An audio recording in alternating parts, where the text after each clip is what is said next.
बिस्मिल्लाहिर्रहमानिर्रहीम, अस्सलाम वालेकुम। प्रोग्राम हेल्थ टॉक के साथ मैं हूं आपकी मेज़बान कुरतनैन बख्श। उम्मीद करती हूं आप सब खुश होंगे, खैरियत से होंगे और अपने घरों में महफूज होंगे।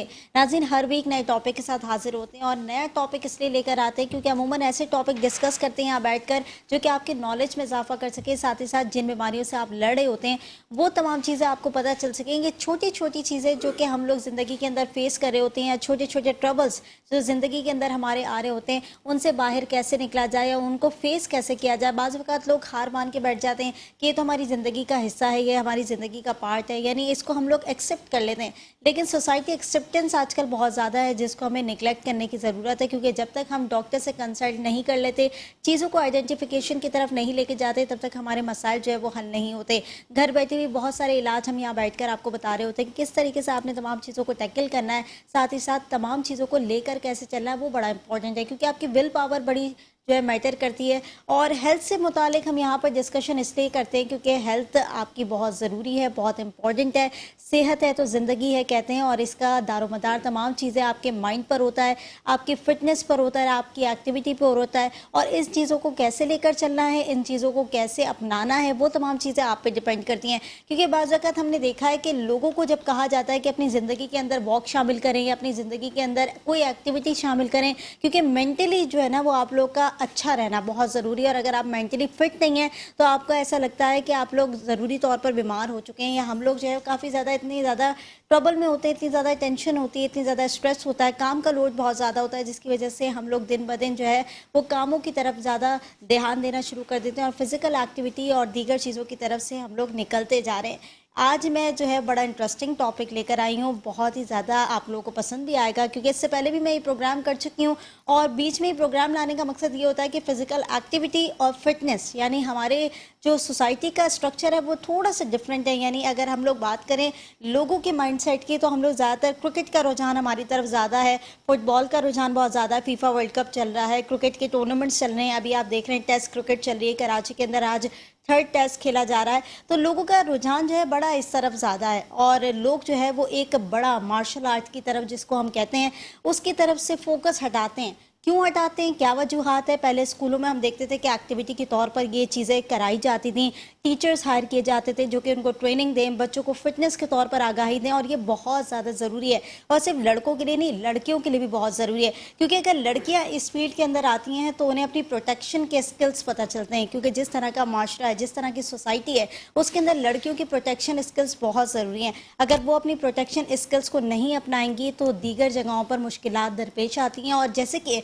सोसाइटी हमारी कहती है लड़कियों को कि कमज़ोर हैं, वीक है, इनका जो है स्ट्रक्चर वीक है, ये लोग नहीं कर सकती, ये लोग नहीं खड़ी उठ सकती, इनको चार दीवारी के अंदर रहना चाहिए। इस तरह की बाउंड्रीज से बाहर आकर लड़कियां बहुत कुछ फेस करती हैं, बहुत कुछ टैकल करती हैं। तो उनको जो कॉन्फिडेंट देना होता है या उनको जो इन चीज़ों से बाहर लाना होता है, वो तमाम तरह एक टीचर की जिम्मेदारी होती है। और हमारी सोसाइटी के अंदर ऐसे रोल बहुत कम दिखाई देते हैं। तो आज हम इन तमाम चीज़ों के ऊपर डिस्कस करेंगे। मेरे साथ दो बहुत प्यारे प्यारे बच्चे हैं जिन्होंने बहुत छोटी उम्र के अंदर बहुत बड़े नाम कमाए, बहुत अच्छे टाइटल अचीव किए, बहुत सारी अचीवमेंट्स हासिल किए हैं। एक तो बच्ची पहले भी मेरे पास आ चुकी है प्रोग्राम के अंदर, और अब जो है वो दूसरा बच्चा मेरे पास आया जिन्होंने बहुत ही ज़्यादा जो है अच्छी कारकर्दगी दिखाई है। और मैं क्या बोलूँ उनकी तारीफ़ में कि इंटरनेशनली प्लेटफॉर्म के अंदर उनकी बहुत ही ज़्यादा नुमाया कारकर्दगी जो है वो हमारे सामने आई है। ये बच्चे अपने मुँह से बताएं तो मुझे ज़्यादा अच्छा लगेगा, क्योंकि जितनी अचीवमेंट इन्होंने फेस की, जितने टैकल्स, जितने मसाइल, जितनी चीज़ों को टैकल किया, वो अगर ये लोग अपने मुंह से बताएंगे मुझे बहुत अच्छा लगेगा। तो पहले मेरे साथ है अनायता, आप पहले भी आ चुकी हैं मेरे पास, वेलकम करूंगी प्रोग्राम के अंदर। कैसी हैं बच्चा आप? अच्छा, दूसरी तरफ अनाइल मेरे पास है। अनाइल 16 इयर्स का है। इसने क्या टाइटल्स नहीं है, और क्या इसकी परफॉर्मेंस की बात करूं अगर मैं, तो ये अपने मुंह से खुद बताएगा। अनाइल, सबसे पहले अपनी अचीवमेंट्स के बारे में बताएं कि कैसे हासिल की। मैंने अभी रिसेंटली 28 नवंबर 2022 को 6 साउथ एशियन चैम्पियनशिप खेली है जो श्रीलंका कोलंबो में हुई है। वहाँ से मैं 2 सिल्वर मेडल लेकर आया हूँ।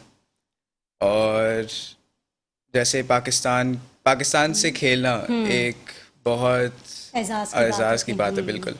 और एजाज़ की बात तो है, लेकिन साथ साथ बहुत प्रॉब्लम्स भी फेस करनी होती हैं, क्योंकि पाकिस्तान में वो चीज़ें, वो फैसिलिटीज़ कभी कभी नहीं मिलती, वो फंड्स नहीं मिलते जिसके थ्रू, जिसकी मदद से बाहर प्लेयर्स चले जाएं और अपने मेडल्स और जो टूर्नामेंट्स खेलना चाहते हैं वो हासिल करें। लेकिन मैं बहुत शुक्रगुजार हूँ कि मैं टॉरस MMA एंड फिटनेस, जहाँ मैं अपनी ट्रेनिंग्स और ये सब कुछ हासिल करता हूँ, उन्होंने मुझे बहुत सपोर्ट दी। उनके उनकी हेल्प के ज़रिए मैंने ये मेडल्स एक्वायर किए, और उनके बगैर और पाकिस्तान कराटे फेडरेशन के बगैर मैं ये नहीं कर पाता। मुझे बहुत खुशी हुई ये मेडल्स एक्वायर करके, अपना झंडा श्रीलंका में लहराते हुए विक्ट्री स्टैंड पर। और मैं बोलता हूँ कि अगर ये मेरा क्लब, मेरे कोच सर वासिफ, मेरे अम्मी अब्बू जिन्होंने बहुत मेहनत किया हर हर हर मोड़ पर, हर कोने पर, और पाकिस्तान कराटे फेडरेशन के हेड्स सर जहांगीर और सर नसीम, इनके बगैर ये बहुत मुझे प्रॉब्लम्स फेस करनी होती, और उन्होंने मेरी बहुत मदद की है, और उनके बगैर मेरे पास ये मेडल्स नहीं आते। कितनी खूबसूरत जो है नाइल ने बात की है कि साउथ अफ्रीका के अंदर जब उन्होंने अपना परचम लहराया, पाकिस्तान का परचम, तो क्या खुशी उनकी होगी। और जिस तरीके से बता रहे हैं कि पाकिस्तान के अंदर इन चीज़ों को फेस करने में बड़ी मुश्किलात होती हैं, क्योंकि जैसे कि नाइल ने कहा, क्योंकि वो फेस कर रहे होंगे तमाम चीज़ों को कि इतनी ज़्यादा चीज़ें अवेलेबिलिटी नहीं है, बाहर जाने की सहूलियात नहीं है, बच्चों को जो है प्रमोट करने की सहूलियात नहीं है। तो यहाँ बैठकर हम बेसिकली इन चीज़ों पर डिस्कस करने की कोशिश करेंगे कि अगर इतना टैलेंट बच्चों के अंदर मौजूद है, और कराटे जिसको हम बहुत बाद में देखते हैं और सोचते हैं कि इसको हमने आगे बढ़ाना भी है, नहीं, और कोई, जैसे कि मैंने पहले भी इंट्रोडक्शन में कहा कि बच्चियों को इसमें आगे आने नहीं दिया जाता, कहते हैं लग जाएगी, नाजुक हैं, कहीं इनको चोट ना आ जाए, कुछ हो ना जाए, तो इस तरह के ख्यालात पेरेंट्स के दिमाग में बहुत ज़्यादा आते हैं। लेकिन बच्चियां, मैंने देखा है कि लड़कों से ज़्यादा स्ट्रॉन्ग और कंपैटिबल होती हैं दूसरे के मुकाबले में। ये अनायता खुद बताएंगे, अनायता खुद बताएं। अनायता ने भी बहुत सारे जो है अचीवमेंट्स दिए हैं। अनायता, अभी रिसेंट कौन सी अचीवमेंट हासिल की है? अभी मैं 26 नवंबर को मैं अज़रबैजान गई थी, बाकू, जिसके अंदर मैंने 2 मेडल्स हासिल किए हैं, एक सिल्वर और एक ब्रॉन्ज़। और मुझे वहाँ पे बहुत मज़ा आया क्योंकि वहाँ का कंपटीशन बहुत टफ था और वहाँ का इवेंट बहुत वेल ऑर्गेनाइज था। अच्छा, इवेंट बहुत वेल ऑर्गेनाइज था। अज़रबैजान बाकू में आपने जो है ये अचीवमेंट हासिल की है। कैसा लगा वहाँ जाकर? क्योंकि जब आपके दिमाग में होती है कोई चीज़ कि भाई मुझे यहाँ जाना है, या होता है कि हमने कराटे को आगे प्रमोट करना है, अपने पाकिस्तान की चीज़ों को आगे लेकर जाना, और एक गैर मुल्की कंट्री यानी एक बाहर की तरफ जब आप निकलते हैं तो अननोन लोग होते हैं, डिफरेंट तरह के लोग आए हुए होते हैं, डिफरेंट कंट्रीज से आए हुए होते हैं, कैसा फील करती हैं वहाँ पर? वहाँ पे जाके थोड़ी नर्वसमेंट होती है क्योंकि बहुत सारे कंट्रीज से लोग आते हैं, तो आपको ये नहीं पता होता कि उन्होंने कैसी ट्रेनिंग की होती है। लेकिन जब आप फाइट करने उतरते हैं या काता करते हैं, तो फिर आपकी वो पूरी नर्वसमेंट चली जाती है और आपको बस मेडल जीतने का। अच्छा, जैसे कि बड़ी प्यारी बात इसने की है कि डिफरेंट कंट्रीज से जब बच्चे आते हैं तो उनकी ट्रेनिंग का पता नहीं होता। ज़ाहिर है कोचेस डिफरेंट होते हैं तो ट्रेनिंग भी डिफरेंट होती है। इन तरह की अगर चीज़ें होती है अनायता, जैसे कि आपने कहा कि हमें पता नहीं होता, और हम जब रिंग में उतरते हैं या हम कराटे की तरफ जाते हैं, जब हमारा कहते हैं ना कि आपका चैम्पियनशिप शुरू होती है, आपका खेल शुरू होता है, तब आप लोग जब पहुँचते हैं तो पता चलता है कि किस नौइयत की ट्रेनिंग है। उस वक्त समझने में प्रॉब्लम आती है, क्योंकि जब तो आप लोग बिल्कुल कराटे करने के लिए बिल्कुल खड़े हुए होते हैं, और अब आपको पता नहीं होता कि आपने उसको टैकल कैसे करना है, या आपने कौन सी चीज़ अपनानी है, सबसे पहले स्टेप्स कौन से होने चाहिए, ये तमाम चीज़ें दिमाग में उस वक्त आती हैं, या बिल्कुल दिमाग जो है वो स्विच ऑफ हो जाता है? ये तमाम चीज़ें होती है दिमाग में क्योंकि हमें देखना होता है कि आगे क्या क्या करना है, वरना कि ना, जैसे आप जीत नहीं पाओगे क्योंकि अगर वो आपके दिमाग में नहीं होंगी तो फिर आप आगे स्टेप्स नहीं कर पाओगे। यानी आपका कहना ये कि हाजिर दिमागी बहुत ज़रूरी है। जब तक आप हाजिर दिमागी नहीं रखेंगे और अपने आप को अटेंटिव नहीं रखेंगे, तब तक ये आप नहीं कर सकते। अनाइल की तरफ आऊँगी। अनाइल, साउथ अफ्रीका में भी आप रिसेंट अपनी अचीवमेंट लेकर आए, कैसा महसूस हुआ वहाँ पर? कितना बड़ा क्राउड था, कितने लोग थे, कौन कौन सी कंट्रीज से लोग आए हुए थे? साउथ एशियन चैम्पियनशिप थी जिसके अंदर 6 कंट्रीज़ आई हुई थी, नेपाल, भूटान, बांग्लादेश, इंडिया, और एशिया की ज़्यादा कंट्रीज़ आई हुई थी क्योंकि एशियन टूर्नामेंट है। वहाँ पे मुझे मेडल्स लेकर बहुत ही एजाज़ हुआ और बहुत खुशी हुई जब मैंने पाकिस्तान का झंडा अपने हाथों में लिया और विक्ट्री स्टैंड पर गया था। और ये बहुत अलग और डिफरेंट तरह की फीलिंग होती है जो किसी और चीज़ या किसी और काम में महसूस नहीं होती। और ये सिर्फ पाकिस्तान के लिए मेडल्स लेकर और पाकिस्तान को रिप्रेजेंट करते हुए ये फीलिंग आती है, और बहुत खुशी होती है मुझे ऐसे मौक़ात पर। अच्छा, इससे पहले जब मैंने प्रोग्राम किया था अनायता के साथ साथ एक और भी बच्ची थी जो कि कराटे चैम्पियनशिप के अंदर थी, साथ इनके ट्रेनिंग टीचर्स भी थे जो कि इनको ट्रेन करते हैं। उनका बड़ा हाथ होता है, क्योंकि अगर उनकी बात ना की जाए ना तो ये बच्चे कुछ भी नहीं, क्योंकि सारी मेहनत जो बैक पर कर रहे होते हैं वो उनके टीचर्स कर रहे होते हैं, इनके कोचेस कर रहे होते हैं। इतना मोटिवेट करना, इतना आगे बढ़ाना, इतना आगे लेकर चलना, ये तमाम चीज़ें टीचर्स का हाथ होता है। साथ ही साथ कॉन्फिडेंस बिल्डअप करना। अब मैं इन बच्चों से भी रिमार्क्स चाहूँगी, क्योंकि टीचर्स का बड़ा रोल होता है ज़िंदगी के अंदर। अगर टीचर आपको मोटिवेट ना करे अनाइल, या टीचर आपको बार बार प्रमोट ना करे, या इस हद तक आपको लेवल तक ना ले जाए कि आपके अंदर इतनी एफिशिएंसी है या इतनी आपके अंदर स्किल्स हैं कि आप नेशनल लेवल पर या इंटरनेशनल लेवल पर जाकर खेल सकते हैं, तो टीचर्स ने किस हद तक सपोर्ट किया? टीचर्स ने सबसे ज़्यादा ही सपोर्ट किया। टीचर्स ने, और आपका जो सोशल ग्रुप होता है उसके अंदर इर्द गिर्द के लोगों ने सबसे ज़्यादा सपोर्ट किया है, और उनके ही ज़रिए मैं आगे ही बढ़ा हूँ, और उनके ही मदद के ज़रिए मैंने दो सिल्वर मेडल्स हासिल किया। और मैं समझता हूँ कि सबसे इम्पोर्टेंट रोल टीचर्स और ट्रेनर्स और अम्मी अब्बू का ही होता है, जो आपको बार बार मोटिवेट करते हैं कि ना आगे बढ़ो, ये गलत कर रहे हो, ये सही कर रहे हो, इसके ऊपर काम करना है, ये सही है। ये सारी चीज़ें वो ही सिखा सकते हैं और वो ही बता सकते हैं, क्योंकि हर वक्त खिलाड़ी को ये नहीं पता होता कि मैं सही कर रहा हूँ या मैं गलत कर रहा हूँ। जी।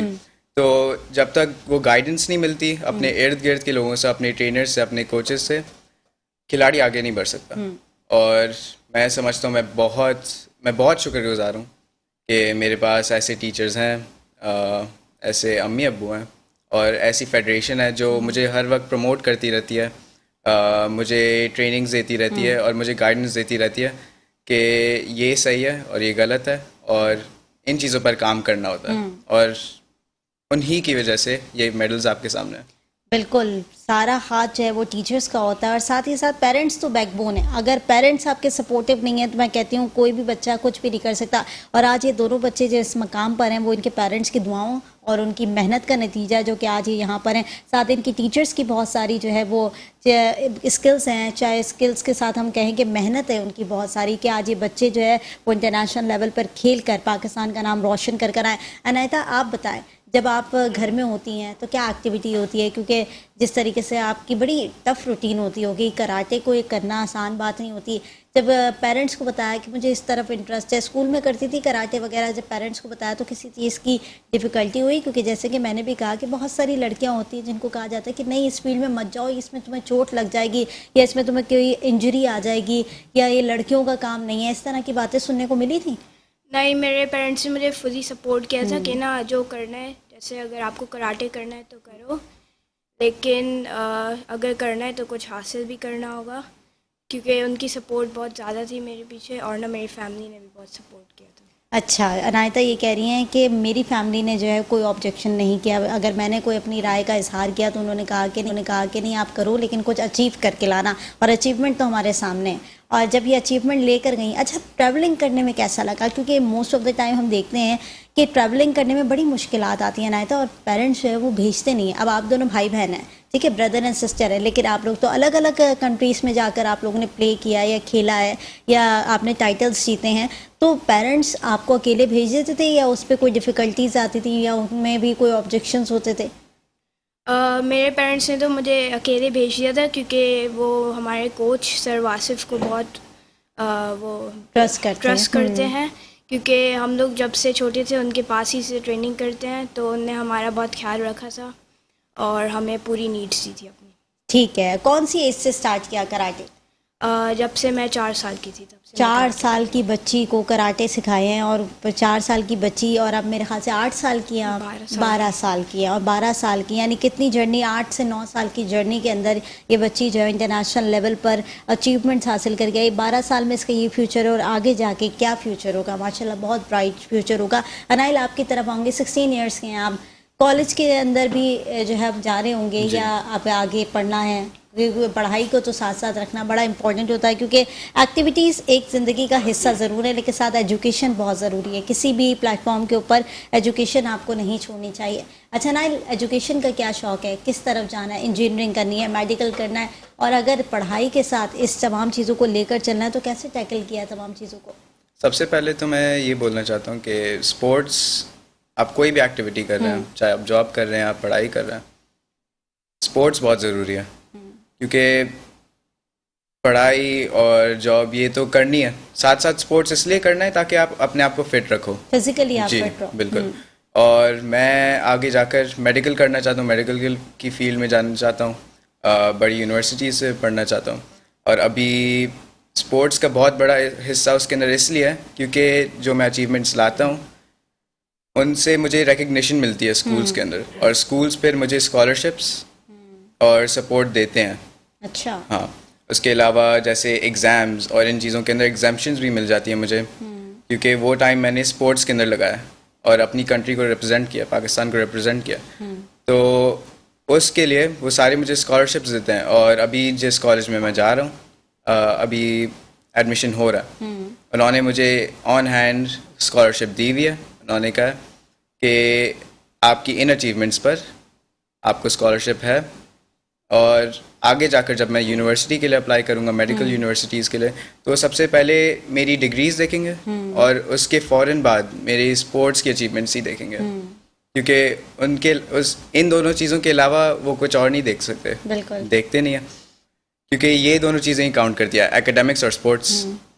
तो मेरे हिसाब से स्पोर्ट्स बहुत ज़्यादा इम्पोर्टेंट है, स्पेशली अगर आप एकेडमिक्स की फील्ड में भी हो, तो ये अचीवमेंट्स बहुत काउंट करती हैं, क्योंकि ना सिर्फ ये स्कॉलरशिप्स देती हैं बल्कि टॉप यूनिवर्सिटीज़ के अंदर एडमिशन्स भी की रिक्वायरमेंट भी यही होती है कि कोई ना कोई एक्स्ट्रा करिकुलर एक्टिविटी के अंदर इसने पार्टिसिपेट किया हो या सर्विसिंग दी हो, और ये मेरी एक्स्ट्रा करिकुलर एक्टिविटी है और इसी की वजह से मुझे एडमिशन्स मिल रहे हैं। अच्छा, बड़ी अच्छी आपने बात कही कि जितने भी स्कूल्स हैं या जितने भी कॉलेजेस हैं, यानी लेवल के ऊपर जब आप जाते जा रहे हैं, क्योंकि स्कूल भी आपने पढ़ चुके हैं, आप कॉलेज की तरफ रुख कर रहे हैं, तो आपने कहा कि स्कॉलरशिप मुझे जो है प्रोवाइड करते हैं, और ये बड़ी अच्छी बात है क्योंकि पाकिस्तान का नाम रोशन कर रहे हैं ये दोनों बच्चे, और इस तरह के ढेरों बच्चे होंगे जो कि दीगर करिकुलम एक्टिविटीज़ के अंदर होंगे या दीगर एक्टिविटीज़ के अंदर काम कर रहे होंगे, और अगर उन लोगों का पार्ट इस तरफ है और पाकिस्तान का नाम रोशन करने की तरफ है, तो उनको हमेशा से सपोर्ट करने के लिए हमारे इदारे खड़े होते हैं, और ऐसे इदारे बड़े इंपॉर्टेंट होते हैं, यानी बड़ी ज़रूरी हैं उन बच्चों के लिए जो कि इस तरह की चीज़ें जो है बच्चों को प्रोवाइड कर रहे हैं। अनायता, आपने भी स्कॉलरशिप पे पढ़ा है?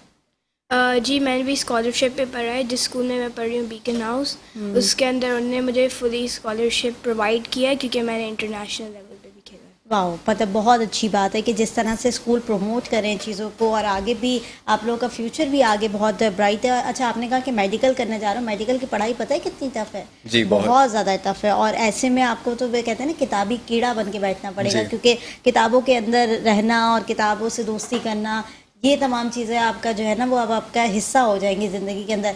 मेडिकल के साथ इस चीज़ को लेकर चल सकेंगे, क्योंकि कराटे के लिए भी आपको एक टाइम चाहिए, एक आपकी एकेडमी को भी टाइम चाहिए, आपके कोचेस को भी टाइम चाहिए, क्योंकि जब आप एक पाकिस्तान के लिए खेलना शुरू कर देते हैं ना, तो लोगों का फोकस और ज़्यादा जनरेट हो जाता है, और जब लोगों का फोकस जनरेट होता है तो फिर लोग उम्मीदें बांध लेते हैं कि भाई ये हमारे लिए और आगे जाके जो है अचीवमेंट लेकर आएगा। इसी तरीके से एकेडमी है, जैसे कि आपकी एकेडमी है, टॉरस एकेडमी है, उनका एक बहुत ज़्यादा हाथ है आप लोगों को आगे लेके जाने में, तो उनको भी एक रोल प्ले करना पड़ता है कि आप लोग को आएँ, आप अपना टाइम दें, आप अपनी जो है ट्रेनिंग को बाज़ाब्ता तौर पर पूरी करें। तो इस तरह की सिचुएशन में कहीं डिफ़िकल्टीज़ आती हैं?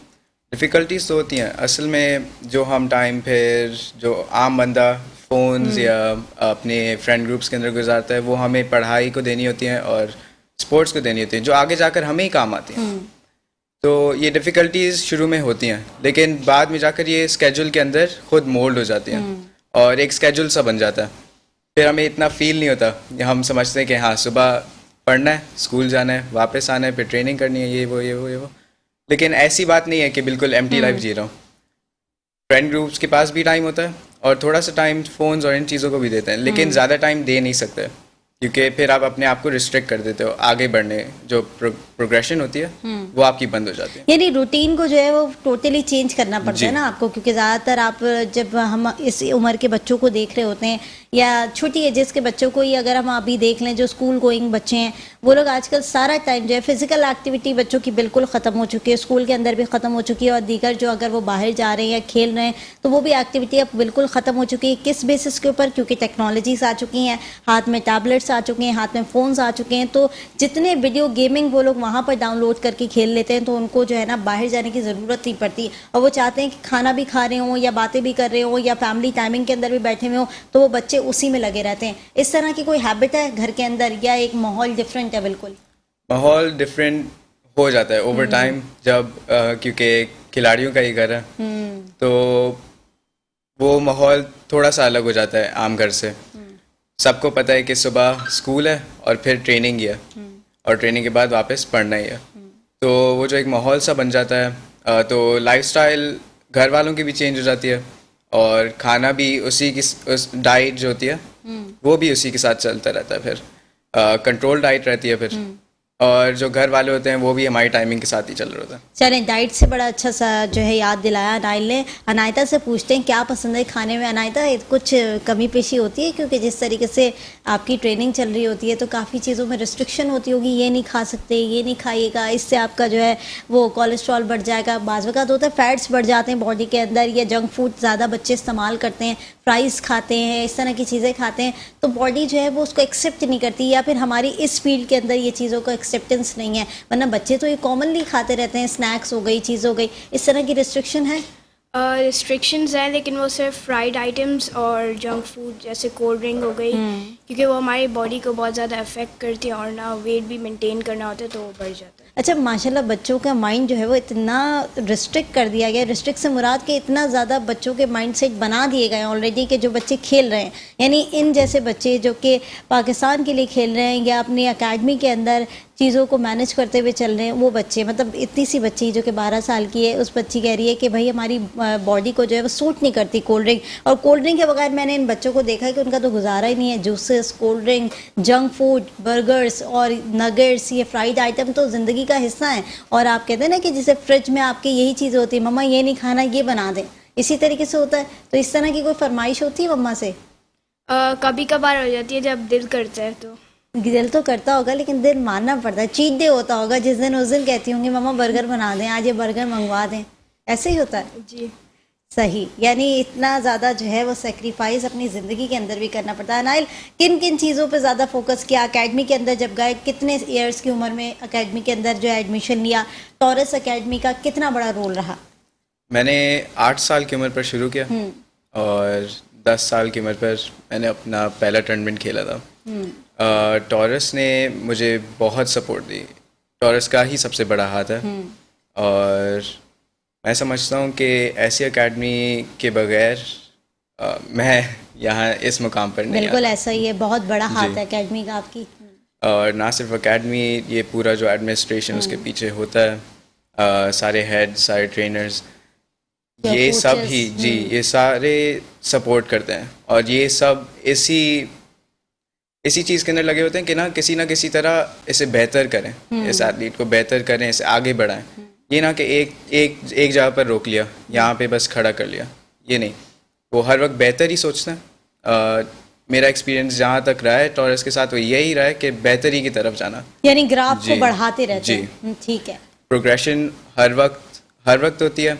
ऐसा कभी नहीं हुआ कि मुझे पीछे हटाया हो, बल्कि मुझे आगे टूर्नामेंट्स के लिए मोटिवेट किया, बार बार टूर्नामेंट्स खिलाए हैं, ताकि मैं अपना जो फाइट एक्सपीरियंस है, ये सारी चीज़ें वो बढ़ाऊँ। अच्छा, जैसे कि आपने कहा, इसी आपके पॉइंट को लेके चलूँगी कि कभी आपको बैक साइड नहीं किया, क्योंकि अमूमन हम देख रहे होते हैं कि जब अकेडमी के अंदर बच्चे ज़्यादा आ जाते हैं या बच्चों की क्वांटिटी बढ़ना शुरू हो जाती है, न्यू फेसेस आते हैं, न्यू टैलेंट आते हैं, तो वो जो पुराने बच्चे होते हैं जो खेल चुके होते हैं फाइट्स, उनको पीछे करना शुरू कर देते हैं कि बेटा अब तुमने खेल लिया है, अब नेक्स्ट को चांस देते हैं, नेक्स्ट को आगे लेकर चलते हैं। इस तरह की कोई चीज़ों को फेस किया?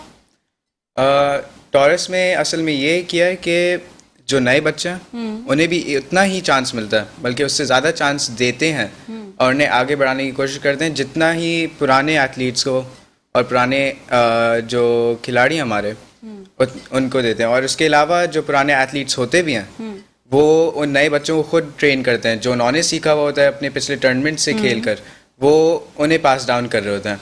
तो एक बहुत अच्छा सा एक साइकिल बना हुआ है कि ना जो कुछ सीखा है वो नए को पास करो, लेकिन ऐसा नहीं है कि ना उसने अगर एक टूर्नामेंट खेला तो उसे हटा दो, यानी ऐसा बिल्कुल फेवरेटिज्म नहीं है। जी। जिस तरीके से हम देख रहे होते हैं ना कि एकेडमी के अंदर फेवरेटिज्म काफ़ी ज़्यादा जो है वो आ जाता है, और ये ऐसा हो जाता है क्योंकि न्यू फेसेस आते हैं, फिर उनको भी चांस देना पड़ता है, या न्यू टैलेंट आता है उनको भी देखना पड़ता है। लेकिन जैसे कि अनाइल बता रहे हैं कि इस तरह से हर इंसान को अपने अपने लेवल के ऊपर चांस मिलता है, और टॉरस जो है वो इसमें बहुत अच्छा अपना भरपूर किरदार अदा कर रहा है। टॉरस अकेडमी एक कराटे चैम्पियनशिप की अकेडमी है जिसमें स्पोर्ट्स से रिलेटेड बहुत सारी दीगर एक्टिविटीज़ उसके अंदर पार्ट है उसका। का, और साथ ही साथ ये दोनों बच्चे वहाँ से मुंसलिक हैं, वहीं पे सीखते हैं, वहीं पे प्रैक्टिस करते हैं। इनके कोचेज़, इनके तमाम लोग वहाँ पर मौजूद हैं जो कि इनको इस लेवल तक लेकर आएँ कि आज ये लोग इंटरनेशनल लेवल पर खेल रहे हैं, परफॉर्म करें। नाज़रीन, एक छोटी सी ब्रेक की तरफ जाऊँगी, ब्रेक से वापस आऊँगी, इसी तरीके से गुफ्तगू के सिलसिले को जारी रखेंगे। देखते रहिए हाल चाल। वेलकम बैक नाज़रीन, हेल्थ टॉक में एक बार फिर खुशामदीद। नाज़रीन, ब्रेक पर जाने से पहले बहुत सारी चीज़ों के ऊपर बात कर रहे थे। अनाइल की परफॉर्मेंस पे बात कर रहे थे, अनायता की परफॉर्मेंस की बात कर रहे थे, दीगर उनकी डेली रूटीन के हवाले से हमने डिस्कशन किया, और जैसे कि अकेडमीज लेकर चलती हैं, किस तरह का माहौल है वहाँ पर, किस तरह का इन्वॉल्वमेंट है, वो जानना बहुत ज़रूरी है। क्योंकि जितने लोग हमें देख रहे होंगे उनके लिए बड़ा इंपॉर्टेंट है, अगर वो अपने बच्चों को इस तरफ लेकर आना चाहते हैं या अपनी बच्चियों को इस तरफ लेकर आना चाहते हैं कि वो कुछ बन जाएँ, ये पाकिस्तान के लिए कुछ खेल सके, परफॉर्म कर सके, तो उनके लिए बड़ा इंपॉर्टेंट है कि एकेडमी का माहौल जानना, एकेडमी की चीज़ों को जानना। क्योंकि जब तक आप तक वो चीज़ें नहीं पहुंचेंगी, आप उनसे रब्ता नहीं कर पाएंगे, आप वहां पर जा नहीं सकेंगे। तो एक कोशिश यही है कि यहाँ पर बैठकर आपको अच्छी से अच्छी चीज़ बयान कर सकें कि अगर आपके बच्चे, आपके लगता है कि आपके बच्चों के अंदर ये टैलेंट मौजूद है या वो इतने अच्छा परफॉर्म कर सकते हैं, या नहीं भी तो उनकी एक ट्रेनिंग अच्छी हो सकती है, उनको एक फ़िज़िकल एक्टिविटी की ज़रूरत है, तो टॉरस की तरफ आप ज़रूर जाएँ। क्योंकि वहाँ से बहुत सारे बेशुमार बच्चे जो है वो अच्छा अपना नाम बनाकर निकले हैं और निकल भी रहे हैं, और साथ वहाँ पर परफॉर्म भी कर रहे हैं अब तक। और जैसे अनाइल से बात हो रही थी, अनाइल ने साउथ एशिया चैम्पियनशिप अभी जीती है और पाकिस्तान का नाम वहाँ पर रोशन किया, इंटरनेशनल लेवल पे पाकिस्तान का नाम रोशन किया। सालसा अनायता ने जो है अज़रबैजान के अंदर जाकर चैम्पियनशिप जीती है। तो ये बड़े हमारे जो है ना ब्रिलियंट बच्चे, स्टार्स हैं जो कि पाकिस्तान का मुस्तकबिल है आगे जाके। अच्छा अनाइल, अब तो ये एक्टिविटी आपकी क्लोज हो गई, क्योंकि ये तो आप जीत कर आ चुके हैं पाकिस्तान के। नेक्स्ट आपका क्या मोटिव है, नेक्स्ट किस स्टेप की तरफ जा रहे हैं? फरवरी में यूथ लीग इंशाल्लाह होगी फुजैरा के अंदर, दुबई। वहाँ पे मैं इंशाल्लाह गोल्ड मेडल जीतना चाहता हूँ ताकि मैं अपनी रैंकिंग बढ़ाऊँ, और रैंकिंग बढ़ाकर फिर मैं यूथ ओलंपिक्स के अंदर हिस्सा लेना चाहता हूँ। और मैं पहला एथलीट हूँगा पाकिस्तान का जिसने यूथ ओलंपिक्स के अंदर पार्टिसिपेट किया होगा, और मेडल लेकर आऊँगा इंशाल्लाह। यानी माशाल्लाह कि हमारा पहला बच्चा पाकिस्तान की तरफ से जो है वो यूथ लीग के अंदर परफॉर्म करने जा रहा है। पहले तो हम आपको बेस्ट विशेस देंगे, क्योंकि आगे आपका जाना है आपने और वहाँ जाके परफॉर्म करना है आपने, तो बेस्ट विशेस आपके लिए बड़ी इंपॉर्टेंट है। क्योंकि पाकिस्तान के लिए हमारा पहला बच्चा है ये अनाइल, जो कि वहाँ पे परफॉर्म करने जा रहा है। कितने लोग हैं वहाँ पर, कितनी कंट्रीज़ के लोग उसमें पार्टिसिपेट कर रहे हैं, या दीगर कोई और क्राइटेरिया भी है वहाँ पर? वहाँ पे तकरीबन 115 कंट्रीज़ पार्टिसिपेट करती हैं, मतलब पूरी दुनिया आती है, और बहुत बड़ी टीम्स लेकर आते हैं। 30 लोग, और 30 लोगों की टीम बहुत आम होती है वहाँ। तो वहाँ पे कंपटीशन बहुत ज़्यादा होता है। सबसे ज़्यादा कंपटीशन मेरी कैटेगरीज़ के अंदर यूथ लीग्स के अंदर ही होता है, और यूथ लीग से बढ़कर फिर यूथ ओलंपिक्स जाना। फिर यूथ ओलंपिक्स जब कोई भी बच्चा या कोई भी खिलाड़ी जीतता है, वहाँ से ही उसका ओलंपिक्स के लिए पाथवे बनता है। और जब कोई गोल्ड मेडल वहाँ यूथ ओलंपिक्स में जीतता है, उसके ही ज़रिए मैं ओलंपिक्स में इंशाल्लाह पाकिस्तान का नाम रोशन करूँगा। क्योंकि कराटे भी एक ओलंपिक रिकग्नाइज गेम है, और ओलंपिक्स के अंदर और वर्ल्ड चैम्पियनशिप्स के अंदर पाकिस्तान को रिप्रेजेंट करना चाहता हूँ। और कंपटीशन वहाँ पे बहुत टफ होता है, और इंशाल्लाह मैं पाकिस्तान का नाम। चलें, बड़ा अच्छा कॉन्फिडेंस है, और अनाइल को हम कॉन्ग्रेचुलेट भी करेंगे कि इस तरह से आगे मज़ीद निकलते जाएं, आगे बढ़ते जाएं, और जिस तरीके से पाकिस्तान के अचीवमेंट्स हैं उनको हासिल करते जाएं। क्योंकि ऐसे बच्चे बहुत कम होते हैं जो कि अपनी एक्टिविटीज़ को जो है बढ़ा चढ़ा के, यानी पाकिस्तान के लिए बहुत ज़्यादा जो है मोटिव होते हैं कि हमें अपने पाकिस्तान का नाम रोशन करना है। क्योंकि कंट्री का नाम रोशन करना हर किसी के एजाज़ में नहीं आता, और अनाइल उनमें से एक बच्चा है जिनके एजाज़ में ये बात आई है कि वो आगे अपनी कंट्री को प्रमोट कर सकें। अनायदा, आपकी क्या फ्यूचर प्लानिंग्स हैं? कंटिन्यूसली जो है अब आप एक के बाद एक जो है फाइट्स तो कर रही हैं, और उसमें माशाल्लाह कामयाबी भी हासिल कर रही है। आगे क्या फ्यूचर प्लानिंग्स है? कोई और फाइट है अभी आगे? अभी जैसे अनाइल ने बताया एक यूथ लीग आ रही है दुबई में, उसके अंदर मैं भी खेलूँगी। और मैं चाहूँगी कि जैसे मैंने श्रीलंका में मेडल लिया, मलेशिया में मेडल लिया, वैसे ही मैं एक गोल्ड मेडल हासिल करूँ पाकिस्तान। यानी दोनों का मोटिव एक ही है। अच्छा, दोनों में कभी होती है नोक झोंक की, जैसे कि आपस में होता है ना, बहन भाई हैं और एक ही साथ जो है एक ही अकेडमी के अंदर है, और साथ खेलते भी हैं, साथ आपस में पढ़ते भी होंगे, साथ एक ही अकेडमी के अंदर एक ही पिच पर काम करें, तो कभी होता है कि अनायता तुमने ये ठीक नहीं किया, बड़ा भाई होकर डांट दिया कि ये तुम सही नहीं कर रही, या बड़े भाई को जब आप कोई किक मार रहे होगे या कोई आप अपना स्टाइल या स्किल दिखा रहे होगे तो कभी लग गई भाई को, तो कभी बोला वो भाई आपको लगी तो नहीं, इस तरीके से कभी डर और खौफ आया अनायता? कभी कभार होता है जब मैं जैसे कोई गलत स्टेप करती हूँ तो वो बता देते हैं कि ना ऐसे नहीं करना, ऐसे करना है।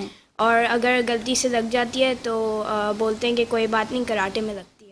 चलो ये बहुत अच्छी बात है कि अगर लग जाए तो फिर भाई की तरफ से जो है वो इतनी होती है कि वो आंखें नहीं दिखाता, वरना भाई फौरन आंखें दिखा देते हैं ना, तुमने मुझे मारा है ना, इसी तरीके से। लेकिन चलो बड़ी अच्छी बात है कि आप भाई जो है प्रमोट करता है और आगे सपोर्ट भी करता है। भाई का सपोर्ट किस हद तक है? क्योंकि घर में होता होगा ना कि भाई ने अलग जाना है, आपने अलग जाना है, तो या सेम टाइमिंग्स हैं दोनों की? कभी कभार हमें अलग अलग जाना होता है और कभी कभार हम लोग एक साथ जैसे जाते हैं। जैसे अभी श्रीलंका जब हम लोग गए थे तो एक साथ गए थे। अच्छा। और जब अभी मैं अजरबैजान गई थी तो वो श्रीलंका फिर से गए थे, वो हम लोग अलग अलग गए थे। अच्छा, यानी डिफरेंट टूर्स भी होते हैं और साथ भी कंबाइंड टूर्स भी होते हैं। लेकिन घर के अंदर कैसा माहौल होता है? मम्मा पापा का सपोर्ट होता होगा, किसकी तरफ ज़्यादा होता है? आपकी तरफ ज़्यादा होता है, भाई की तरफ ज़्यादा होता है, बाज़ वक़्त किसको सपोर्ट मिल रहा होता है? या फैमिली के अंदर कभी आप लोग किसी गैदरिंग में होंगे, एक शादी में होंगे, बर्थडे पार्टीज़ में जाते होंगे, पूरी फैमिली इकट्ठी होती होगी, तो उसके अंदर किसको ज़्यादा प्रमोशन मिलती है कि भाई हमारी बच्ची ये, हमारा बेटा ये, किसको ज़्यादा होता है? पैम्पर किसको किया जाता है? घर के अंदर ज़्यादा सपोर्ट दोनों को ही मिलता है इक्वली। नहीं, किसी एक को तो मिलती होगी ना, तो बता दो। मम्मा और पापा दोनों दोनों को इक्वली सपोर्ट करते हैं, क्योंकि हम दोनों ने बहुत सारी चीज़ें अचीव की हुई हैं, मेडल्स अचीव किए हुए हैं। तो भाई की शिकायत लगाती हो कभी घर जाकर मम्मा से, बाबा से कि भाई ने आज ऐसे किया है, भाई ने ऐसे किया या ऐसे डांटा, कभी की है शिकायत? कभी कभार। यानी ये चीज़ तो कहते हैं कि भाई बहन की खूबसूरती है रिश्ते की, और इसको अगर ना किया जाए तो फिर क्या कहते हैं ना कि आपस में रिश्ते में मज़ा नहीं आता। एक कॉलर हमारे साथ मौजूद है जी। कौन है, कहाँ से बात कर रहे हैं? अस्सलाम वालेकुम। जी वालेकुम सलाम। जी कौन है, कहाँ से बात कर रहे हैं? जी बशारत अब्बास बात कर रहा हूँ कराची से। जी। जी मैंने अभी इनका प्रोग्राम अभी देख रहा हूँ, अनाइल और अनायता का। माशाल्लाह काफ़ी अच्छे दोनों स्पोर्ट्समैन हैं और खुशी हो रही है कि पाकिस्तान जैसी कंट्री में जहाँ पे हर शख्स जो है वो क्रिकेट वगैरह को ही सपोर्ट कर रहा होता है, लेकिन क्रिकेट से हट के भी क्योंकि और भी स्पोर्ट्स हैं उनको भी थोड़ा सा सपोर्ट करना चाहिए।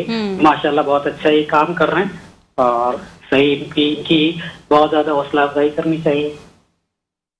बिल्कुल ऐसा ही बहुत है। अच्छा परफॉर्म किया इन लोगों ने।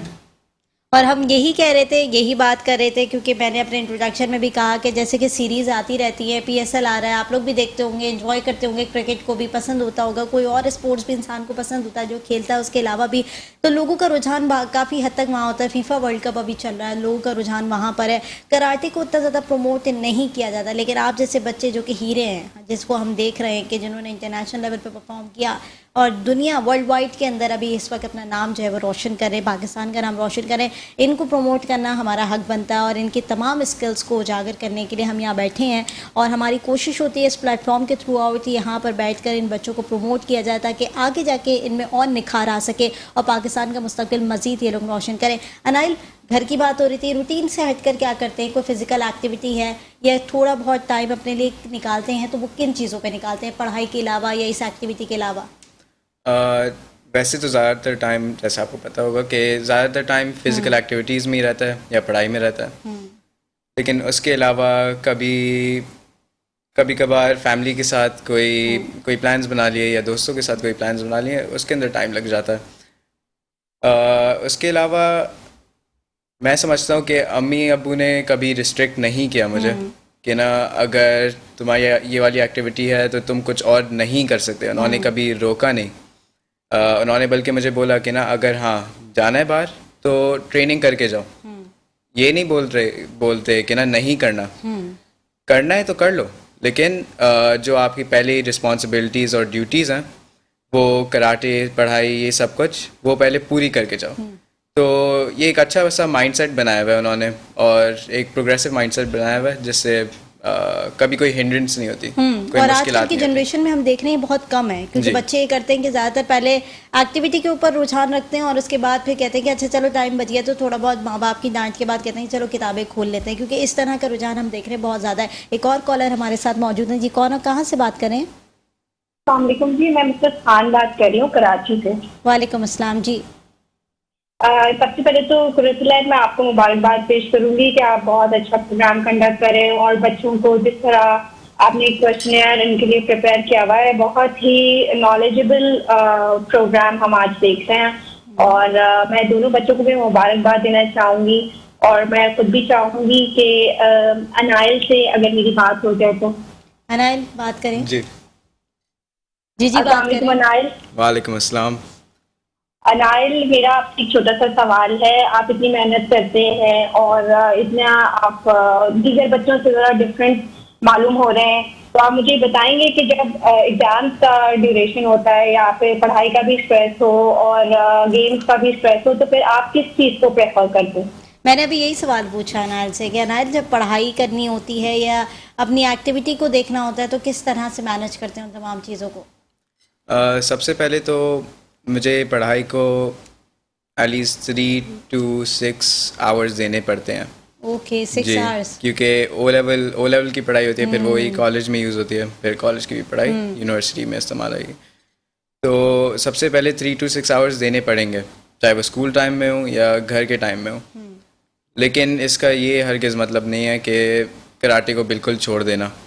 कराटे को भी 3 घंटे कम से कम देने होते हैं ताकि आपकी बॉडी पीक पर रहे, जितना परफेक्ट रह सकती है उतना रहे यानी उस स्टैमिना ड्यूरेशन बूस्ट में अप रहे भी। जी। आपका। और मुझे भी महसूस होता है कि जब मैं एक चीज़ को छोड़ देता हूँ, जैसे पढ़ाई को छोड़ देता हूँ या कराटे को छोड़ देता हूँ, तो मेरी बॉडी पर खुद वो इफेक्ट आना शुरू हो जाता है और खुद मैं स्ट्रेस की तरफ चल जाता हूँ। अच्छा। हाँ, चाहे अगर वो करनी ना भी हो, चाहे नेसेसरी ना भी हो, वो जब रूटीन से हट जाती है तो डिफरेंट इफेक्ट्स आते हैं बॉडी पर। जैसे अगर आप पूरी ट्रेनिंग नहीं कर रहे तो अलग अलग पेन्स और ये वो सामने आ जाते हैं।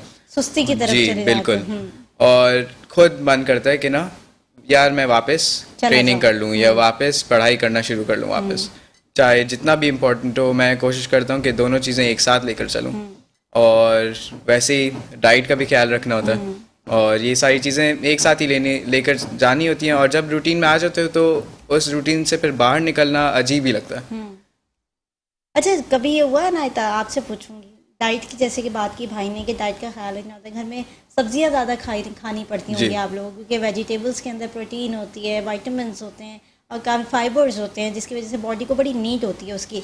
जब वेजिटेबल्स बनते हैं घर के अंदर, मोस्टली हमने बच्चों को देखा, ये क्या बना दिया आपने, टिंडे बने हैं, तुरई बनी है, इस तरह की वेजिटेबल्स होती है, लौकी बनी है, तो बच्चों के मुंह टेढ़े मेढ़े बनना शुरू हो जाते हैं। तो अगर आपके घर में बने होते हैं ये चीज़ें तो चुपचाप खा लेती हैं या कहती हैं मम्मा ये क्या बना दिया आपने, ये मैं कैसे खाऊंगी, ऐसे होता है? नहीं, ऐसे नहीं होता क्योंकि मुझे वेजिटेबल्स बहुत मज़े के लगते हैं और मेरी दोस्तें भी इस चीज़ के ऊपर हंसती हैं कि ना तुम्हें कैसे अच्छे लगते हैं। अच्छा। तो हम लोग सिर्फ वेजिटेबल्स भी नहीं खाते, उसके साथ प्रोटीन्स भी खानी होती हैं। तो जैसे चिकन या गोश्त, वैसी चीज़ें भी खानी होती हैं। अच्छा, वो डेली रूटीन का हिस्सा होती है अनाइल कि अगर प्रोटीन जो है वो ये होता है ना, इस क्वांटिटी इस मिकदार के अंदर आपने प्रोटीन अपनी बॉडी को देनी है, तो प्रोटीन शेक्स वगैरह भी पीते हैं या इस तरह की, या फिर फ्रूट्स और वेजिटेबल से कवर कर लेते हैं, जो चिकन से कवर कर लेते हैं? मुझे क्योंकि हम कराटे करते हैं तो हमें ये जो एक्सेस प्रोटीन और एक्सेस फैट जो एक्सेस कैलोरीज होती हैं जो प्रोटीन शेक्स और इन सप्लीमेंट्स से मिलती हैं वो हमें ज़रूरत नहीं होती। अच्छा। क्योंकि हमें वेट बिल्कुल मेंटेन करना होता है। हम एस्थेटिक की वजह की तरफ नहीं जाते, हम बिल्कुल Physically balanced फिटनेस। होना जी। चाहिए। और उसके अलावा ये जो हमारी डाइट होती है वो इसके ऊपर बेस्ड होती है कि ना टाइम क्या हो रहा है अभी। जैसे अगर टाइम ये है कि अभी टूर्नामेंट करीब है और वेट बिल्कुल मेंटेन करना है, मतलब कम करना है या ज़्यादा करना है ताकि अपनी कैटेगरी में खेलें, तो उसके हिसाब से बनता है। जैसे मेरी अगर वेट की कैटेगरी होगी -55 और मैं 57 में हूँगा तो मैं स्टर फ्राई वेजिटेबल्स और इन चीज़ों की तरफ चल जाता हूँ ताकि वेट गिरे। जी। और अगर मेरा ज़्यादा कैटेगरी की मतलब 60 में होगी तो ज़्यादा तो चीज़ें जी आप ज़्यादा खाएंगे। मीट्स और ज़्यादा हैवी फूड्स खाने पड़ता है। और उसके साथ साथ अपनी परफॉर्मेंस को भी ट्रैक में रखना होता है कि ना इसकी वजह से मेरी परफॉर्मेंस गिर तो नहीं रही, मेरी फाइट पर इफेक्ट तो नहीं आ रहा।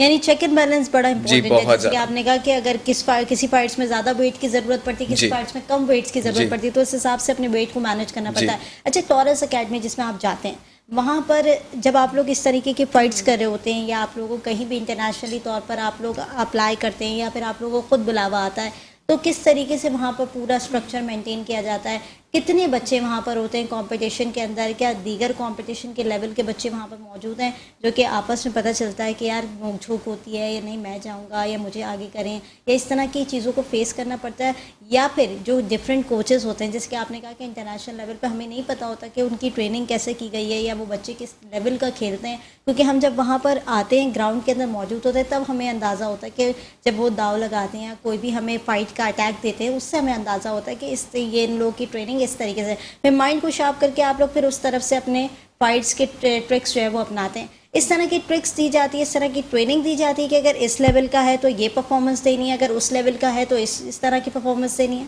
जी ऐसा बिल्कुल टॉर्स पे हमें ब्रीफिंग और ट्रेनिंग ये सारी की जाती है, और मुझे कभी ऐसा महसूस नहीं हुआ कि कोई कमी छोड़ी हो मेरे कोचेज़ ने, मेरे ट्रेनर्स ने और क्लब एज अ होल ने, चाहे वो टीम के बिहाफ पर हो या अपनी फ़ाइट के बिहाफ पर हो, ऐसी कोई कमी महसूस नहीं की।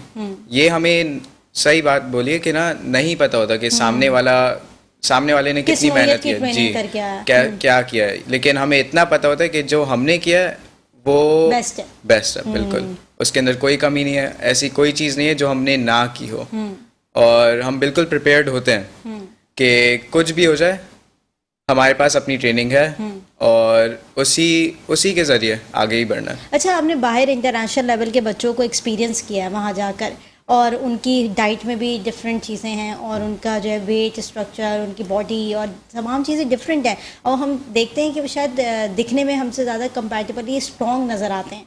ठीक है, जब आपने फ़ाइट की होगी तो उनको कैसे पाया होगा, क्योंकि जब आप लोग जाते हैं ग्राउंड के अंदर तो जब आप लोग की फ़ाइट शुरू होती है तो कैसा अंदाज़ा होता है, कैसे एक्सपीरियंस किया उस चीज़ों को?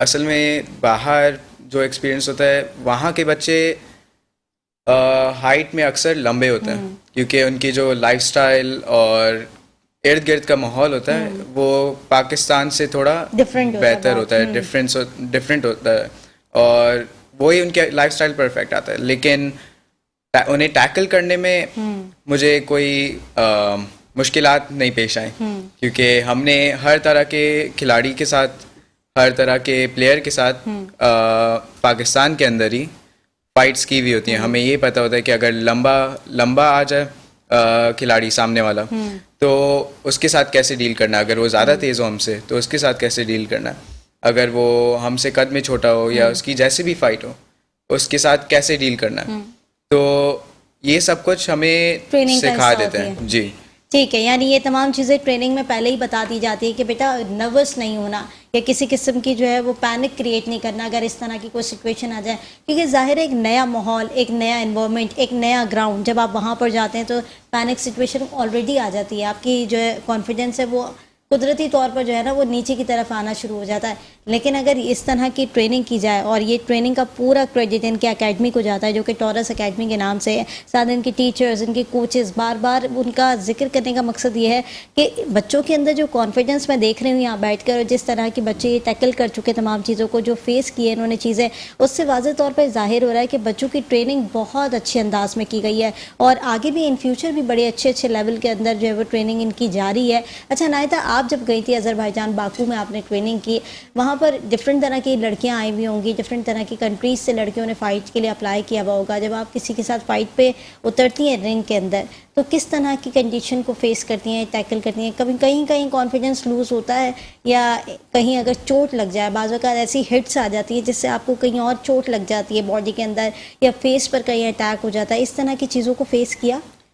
वहाँ पे कुछ लड़कियाँ लंबी भी होती हैं और कुछ छोटी भी होती हैं, और अगर जब चोट लग जाती है तो वापस खड़ा होना होता है ताकि हम लोग फ़ाइट को कंटिन्यू करें।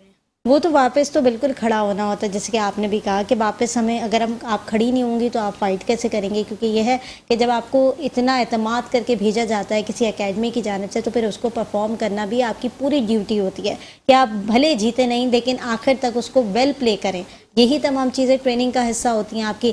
तो वहाँ पर अगर चोट वोट लग जाए, क्योंकि मोस्टली होता है ना लड़कियाँ थोड़ी सी सेंसिटिव होती हैं और कहा भी जाता है क्योंकि लड़कियों के अंदर एक नज़ाकत होती है, अल्लाह पाक ने उनको जो है वो एक सेंसिटिव बनाया है, तो जब लड़कियाँ सेंसिटिव होती हैं तो उनको काफ़ी हद तक जो है मुश्किलात होती हैं, या अगर उनको कोई चोट वोट लग जाए तो वो लड़कों की तरह एकदम से स्ट्रॉन्ग बैकअप करती हैं, या फिर इस तरह की ट्रेनिंग के अंदर? क्योंकि हम जैसी नॉर्मल लड़कियां जो कि इस फील्ड का हिस्सा नहीं है, हमें अगर चोट वोट लग जाए तो हम तो 10 दफ़ा उसको पकड़ेंगे, भाई हमें चोट लग गई, अब हमसे नहीं हो रहा, हमसे खड़ा नहीं हुआ जा रहा, हमसे जाया नहीं जा रहा। इस तरह से होता है आपके साथ? वैसे जब मुझे चोट लगती है तो मैं एकदम से खड़ी हो जाती हूँ, ताकि मैं ओपोनेंट को ये नहीं दिखाऊं कि मुझे चोट लगी और अपना वीक पॉइंट नहीं दिखाऊं। मतलब कितनी प्यारी इस बच्ची ने बात की है कि अगर मुझे चोट भी लगती है तो मैं सामने वाले जो मेरा कॉम्पिटिटर होता है उसको मैं ये जाहिर ही नहीं होने देती कि मुझे चोट लगी है, क्या वो मेरा वीक पॉइंट पकड़े या किसी तरीके से मैं जो वो लेट डाउन हूँ। मतलब वो इतनी कॉन्फिडेंट है, और ये सारा क्रेडिट जैसे कि मैंने पहले भी कहा इनकी अकेडमी को जाता है जो कि इस हद तक इनको मोटिवेट कर चुके हैं कि बेटा चोट भी लग जाए, कुछ भी हो जाए, आपने नहीं जाना। अच्छा नाइल, लास्ट क्या मैसेज देंगे? बिल्कुल लास्ट मिनट रह गए, क्या मैसेज देंगे तमाम ऑडियंस को? मैं ये मैसेज देना चाहता हूँ कि कभी भी बैक डाउन ना करें। जो जैसे अच्छे खासे लोग होते हैं जो स्पोर्ट्स के बहुत बहुत इंटरेस्ट लेते हैं, लेकिन इस चीज़ पर पीछे हट जाते हैं कि यार ये मुझसे नहीं होगा, या ये मुश्किल है, या इसके अंदर दर्द है, या ये है या वो है। तो उसके अंदर हमें ये पता चलता है कि बस पीछे ना हटो, जो करना है उसे ट्राई तो करो, कोशिश तो करो। क्या पता कोई टैलेंट हो आपके अंदर या कोई पैशन हो जो सामने आपको उस चीज़ का क्या कहते हैं फ्रूट दे, मतलब कोई फल दे, जी। कोई अच्छा इनिशिएटिव दे जी। आगे जाके। चलिए जी। बहुत अच्छी बात किया अनायता। मैं आपसे जो मैसेज जानना चाहूँगी वो ये मैसेज होगा, आपने तमाम लड़कियों को ये बताना है कि लड़कियां जो है वो बहुत स्ट्रॉन्ग होती हैं, और इस फील्ड के अंदर जो कि लोग, उनकी फैमिली उनको रोकती है, वो नहीं रोकना चाहिए बस। मैं ये बोलूँगी कि लड़कियां होती बहुत स्ट्रांग है, लेकिन उनकी फैमिली जैसे उनके पेरेंट्स उन्हें इतना पैम्पर करके बोलते हैं कि ना नहीं तुम नहीं जाओगी बाहर, कि ना वो अंदर से इतना सेंसिटिव हो जाती हैं कि ना वो कुछ कर नहीं पाती। बिल्कुल, और उन्हें आना चाहिए और आगे आके खेलना चाहिए। और तमाम ये जो बच्चे मैं आज यहाँ लेकर आई हूँ उसका दारोमदार ईसा लैब के ऊपर होता है, क्योंकि उन्होंने इनको प्रमोट किया, वो लोग यहाँ हमारा इनिशिएटिव लेकर आते हैं। और नाज़रीन बहुत शुक्रिया नाइल, आप यहाँ पर आए, अनायता आप यहाँ पर आए। नाज़रीन प्रोग्राम का वक्त ख़त्म हो गया, मुझे और मेरी पूरी टीम को दीजिए इजाज़त, अल्लाह ने के बाद।